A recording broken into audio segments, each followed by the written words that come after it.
And welcome to my review of the new HP Stream laptop. So it's a 14-inch laptop, and the main difference, if to be compared with the previous generation of this budget laptop, is that this guy now has 4 gigs of RAM, which is twice as more as the previous generation.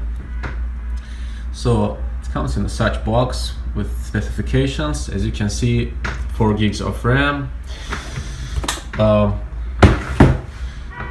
Then what's in the box is some HP related stuff, questions about your product. Then you've got, of course, the power cord and a quick start guide. Okay, so let's first talk about the external characteristics of this machine. It's quite slim. I like the design. Also, I'm not sure, but I think the upper part of it's aluminium. I'm not sure, guys, but it feels like it's an aluminium. It's pleasant to touch. All other parts are plastic. Also, at the bottom we have this 2 long horizontal rubber feet and the speakers. So this location of the speakers is actually quite interesting, because I've never seen a laptop which has speakers on the opposite side of the enclosure. So the way the speakers work are, the sound is, when the sound is played, it's reflected from the surface of your table, and actually you can hear it pretty well, and the maximum volume is well enough. Also, I did test it on a soft surface, like I did put it on a couch, and it was okay as well. I don't have complaints with regard to that.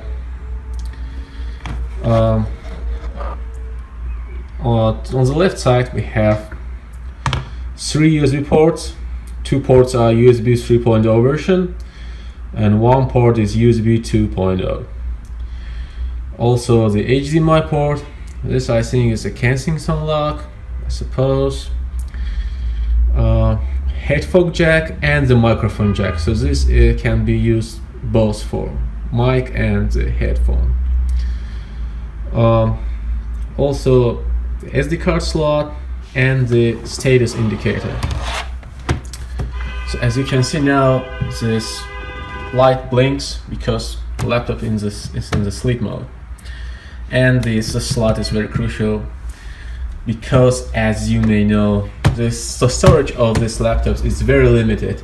It has only 32 gigs of flash drive or SSD drive, which is even less on practice, because most of the space is used by the operating system. On the right side we have only a place to plug your power cord, your adapter, and and also we have another indicator here which shows you whether the device is charged or it's being charged. Honestly, guys, I think the device looks very good for $200, or I don't know, I bought it I guess for $220. It looks really expensive. Even last time I brought it, when I went with my friends, I brought it and they told me, "Oh, congrats, how much did you pay for this laptop?" I said, "Guess." And the minimum amount which was mentioned was $700. I mean, $600-700, something like that. Really, guys, I mean, it looks really expensive. So the keyboard is a full-size keyboard, and I think the white color is really well integrated with this blue enclosure. It's really nice to type on, really nice keyboard. So also this caps lock with the indicator here, LED. The power button right here. You have all your function keys in place, and the trackpad is actually, I think it's good. I have no complaints with that. Also, if we look at the manual here, the trackpad supports different types of gestures. So we have 2-finger pin zoom, 3-finger swipe, and even 4-finger tap. So for a budget laptop, I think it's pretty good. Yeah, and when it comes to the wireless dual antenna, which differentiates this model from the previous one, except the RAM size, it says, so the two antennas are located right here. So if we look at the bezel, like from the left to the very right, so this antenna, Wi-Fi antenna, is located right here, takes all this place. Here we have the internal microphone, webcam, and the webcam LED light. So when it's on, the other thing which is worth mentioning is that this laptop is fanless, which means it's really quiet. And the reason for that is that this machine is not a pro. I mean, it doesn't use extra cool graphics, it even doesn't have an 1080p screen. So that's why there was no need putting a fan inside. And I guess there are even no ventilation holes. So it's totally closed. It's so quiet that the only thing you can hear is the sound of the processor. It's like a tablet actually, I mean, and it's really slightly gets warm. Now I'd like to show you how much time is required in order to boot up the operating system on this machine. So I have connected my power cord in order to ensure that there's no decrease in performance based on the presets of the system, just for any case. So let's power it on.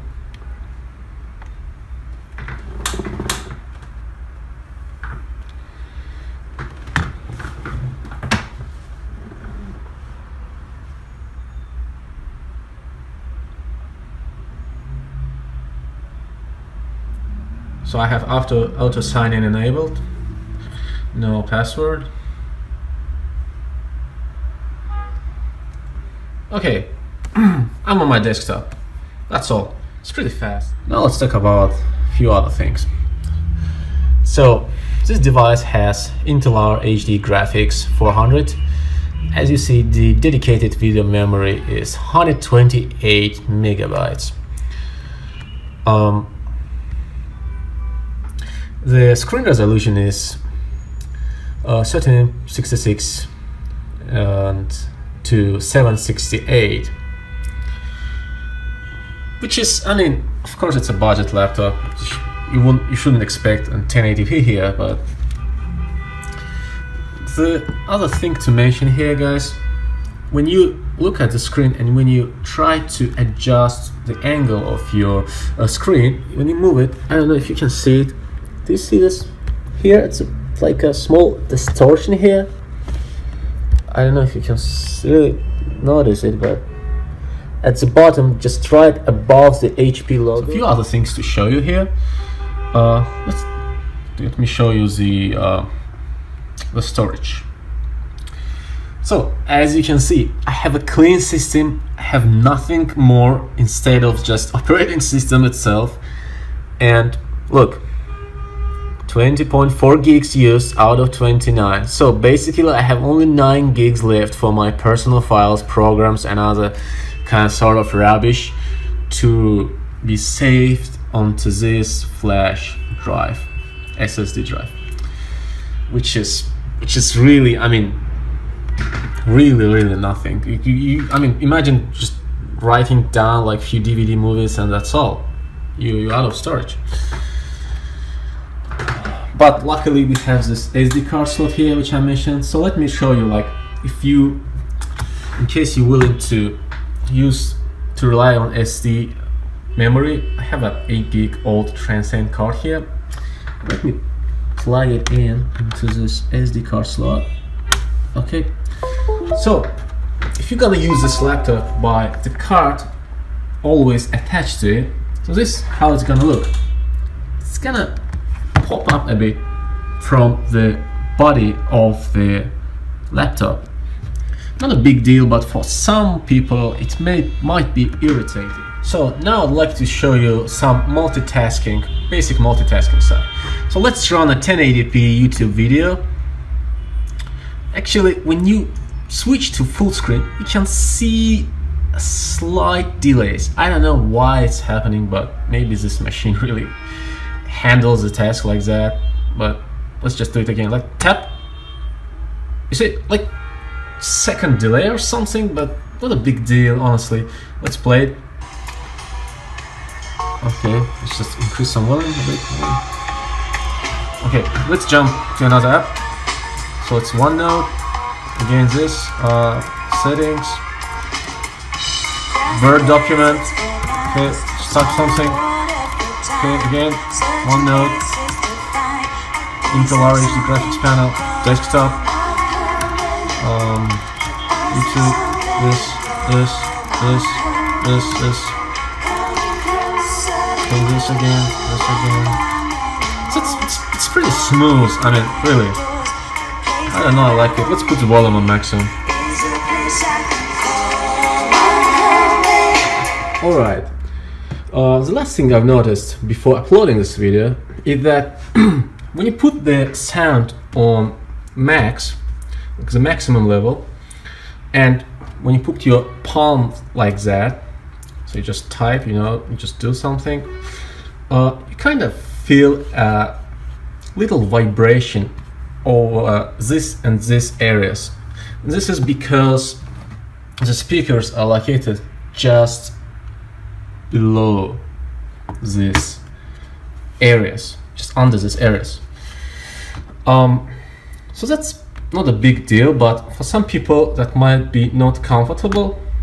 So that's why I thought like it's worth mentioning it. But if you decrease your volume to 50 or 60%, I mean, you almost can't feel anything. So I guess that's something should be mentioned. And the other thing here is, as you can see, there's white dot at the top left side of the screen, just right under the bezel. You see this white spot. So this is a factory defect.